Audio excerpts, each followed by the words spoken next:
နှကမ်းချင်းနှမ်းမှုစူးစမ်းတဲ့အမျိုးသမီးတယောက်ကိုအခုလိုရှောင်းနိုင်ခဲ့လို့ချီးကျူးခံနေရတဲ့စမ်းရည်မှု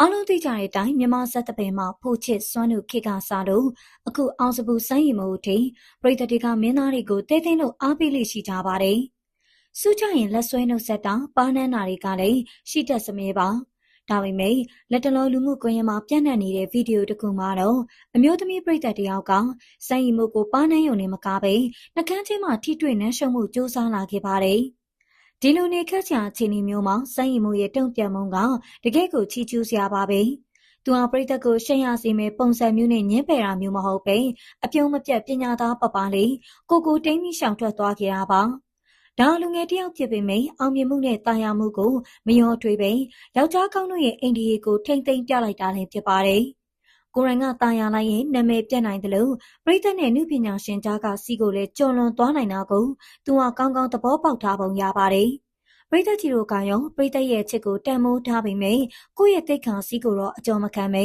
လိမ္မာပါးနဲ့စွာရှောင်လွှဲခဲ့တဲ့စမ်းရည်မှုရဲ့လုံရပုံဘယ်လိုမြင်ကြလဲဆိုတာပြောပြသွားကြပါအောင်နော်။